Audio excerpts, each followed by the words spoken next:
Donc en termes de nombre de touristes, pardon. Tout d'abord, je voudrais vous rappeler que donc l'Afrique du Sud est une démocratie depuis 1994. En 1994, nous avions à peu près 500 000 touristes, donc ce n'était pas énorme.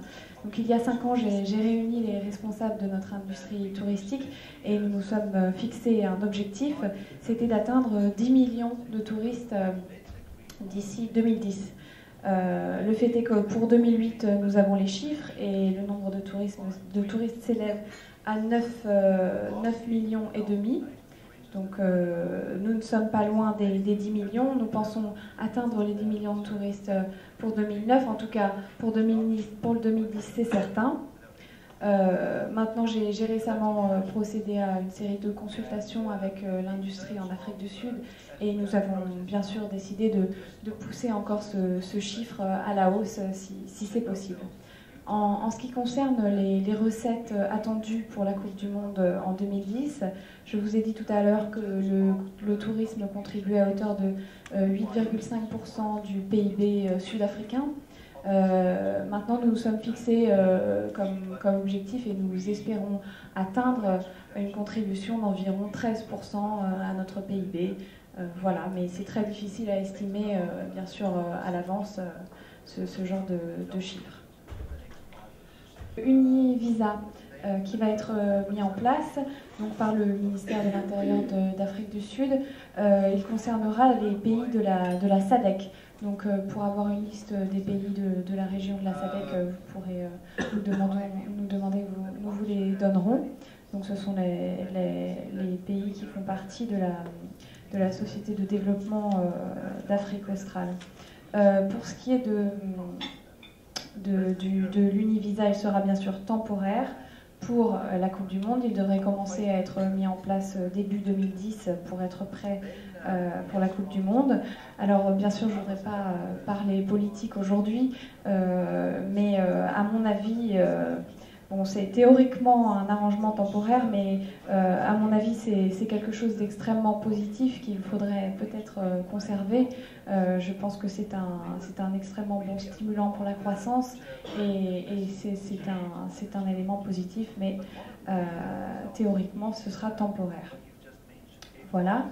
Pour ce qui est des vols directs vers l'Afrique du Sud, et le fait que la South African Airways a arrêté ses vols directs, il est vrai que le résultat a été qu'Air France a immédiatement augmenté ses tarifs vers l'Afrique du Sud et bien sûr j'en suis assez mécontent comme tout le monde, mais j'ai discuté récemment, je me suis entretenue avec les gens de la South African Airways et ils m'ont expliqué que bien sûr pour la Coupe du Monde ils pensaient peut-être remettre en place des vols directs, mais ce serait seulement temporaire parce que apparemment ils avaient décidé que le marché n'était pas viable pour eux. Donc voilà. Et enfin, pour ce qui est des transports internes pour la Coupe du Monde, c'est une question qui revient régulièrement concernant la Coupe du Monde. Apparemment, les gens sont très inquiets concernant les transports en Afrique du Sud.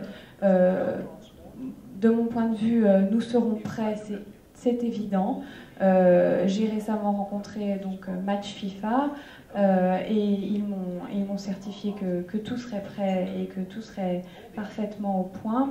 Pour ce qui est des bus, ils ont été le système de bus rapide à Johannesburg a été lancé cette semaine, donc ils sont prêts. Le Brésil est en train de produire les bus qui seront mis en place. Et pour ce qui est des lignes aériennes internes, eh bien, nous essayons d'améliorer les choses et je suis convaincue que tout sera parfaitement prêt pour la Coupe du Monde. Alors, les messages, tout d'abord, 365 jours de soleil. 365 days of sunshine. C'est ce qui est attirant en Afrique du Sud. Alors, au Cap, Monsieur le ministre dit que c'est que 360, mais comme disait quelqu'un récemment à Indaba, pour ceux d'entre vous qui étaient avec nous là-bas, de temps en temps, il faut bien qu'on lave les rues. Hein. Donc voilà, il y a cet aspect. Même en hiver en Afrique du Sud, le soleil brille.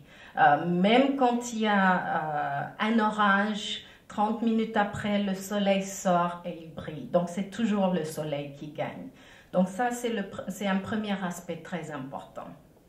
Ensuite, bien sûr, ce qu'on dérive des études de marché, c'est deux choses qui sont particulièrement importantes pour le public français. Et c'est safari et les grands paysages. Alors là, les paysages, je pense, parlent pour eux-mêmes. La faune en Afrique du Sud aussi. Mais nous sommes très très conscients qu'il faut un effort de différenciation. Et je pense que vous avez beaucoup voyagé, vous serez d'accord avec moi quand je dis que jamais on s'approcherait d'un lion ou d'un éléphant d'aussi près qu'en Afrique du Sud. Donc là se base toute la différenciation, c'est cette proximité avec les animaux, c'est les grands espaces qui se permettent de se sentir seuls presque dans ces vastes paysages. Aucun endroit n'est jamais surpeuplé. Et c'est ce qui constitue, je pense, la demande la plus importante des voyageurs aujourd'hui. Le luxe aujourd'hui, ce n'est plus forcément un hôtel 5 étoiles, mais c'est cette sensation d'espace. C'est d'être gâté par un paysage, par des vues magnifiques, par une expérience. Et ceci, nous essayons de les communiquer en images et à travers des expériences. Parce qu'écrire des textes et des lignes sur à quel point l'Afrique du Sud est magnifique ne sert à rien, tout le monde le fait. Et on a trouvé que c'était la façon la plus pertinente. C'est également pour cela que nous avons lancé un site web spécial qui s'appelle Mon Histoire Sud-Africaine, où des voyageurs français racontent leur expérience en Afrique du Sud.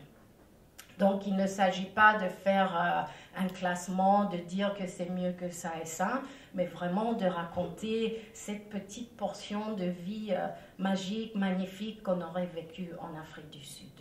Voilà, merci beaucoup.